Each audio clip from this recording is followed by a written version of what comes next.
राजस्थान में भाजपा के अंदर जो उथल पुथल चल रही है उसको लेकर चर्चाएं तेज हैं, चाहे वो केंद्र में हो या राजस्थान में।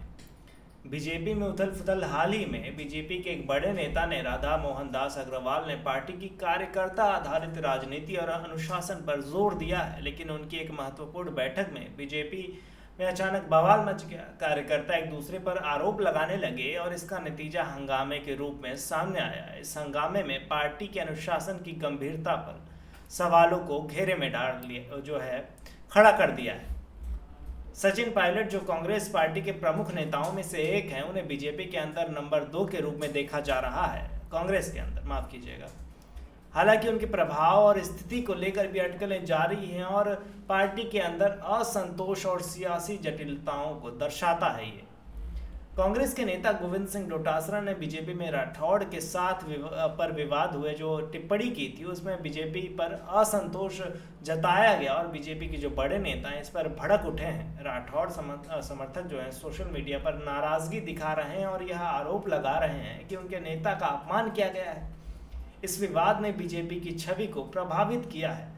राजेंद्र राठौड़ जो बीजेपी के सीनियर नेता हैं, अपने समर्थकों से मांग कर रहे हैं और उनका कहना है कि उनके साथ हुई घटना की जो है हुई है वो एक साजिश के दौरान हुई है और इस विवाद ने उनकी पार्टी की स्थिति जो है और इसको चुनौती दे दी है और उनकी जो स्थिति है उस पर भी सवाल उठाए जा रहे हैं। इस पूरे विवाद ने बीजेपी के अंदरूनी मतभेदों और कार्यकर्ताओं के असंतोष को उजागर किया है। यह संकेत है कि पार्टी में गहरी फूट और जो है असहमति मौजूद है, जो आने वाले चुनावों में पार्टी की एकता को और चुनौती दे सकता है। राजेंद्र राठौड़ पर जो है गोविंद सिंह डोटासरा ने भी कहा था कि किस तरीके से वो 7 बार के जीते हुए नेता हैं और ऐसे में उनका अपमान बीजेपी के लिए नुकसानदायक हो सकता है।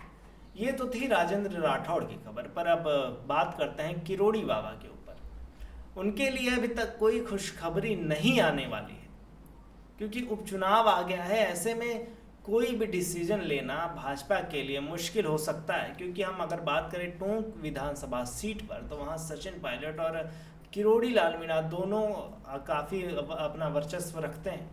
ऐसे में दोनों की भिड़ंत उस सीट पर होने वाली है। अगर बाबा को पद नहीं मिलता तो शायद इसका नुकसान भाजपा को देखने को मिल सकता है क्योंकि टोंक विधानसभा सीट जो है वहाँ सचिन पायलट के कैंडिडेट भी हैं और भाजपा से यानी किरोड़ी के पक्ष से कह सकते हैं कि उनके कैंडिडेट भी हैं। ऐसे में अगर कुछ भिड़ंत होती है तो इससे नुकसान और फायदा दोनों हो सकता है क्योंकि 2 पक्ष है। एक पक्ष ऐसा जो कहता है कि किरोड़ी लाल मीणा को अगर पद से नहीं लाया गया उनके पद पर तो इससे जो है उपचुनाव में नुकसान हो सकता है। वहीं दूसरा पक्ष ये कहता है कि अगर किरोड़ी बाबा चले गए अच्छा है, इससे भाजपा को फायदा भी होगा। पर देखने वाली बात ये होगी कि इस विधानसभा सीट पर क्या निर्णय जनता अपना देती है। आपकी इस मुद्दे पर क्या राय है, हमें कमेंट में बताइएगा और देखते रहिए संवाद भारत का भारत के लिए।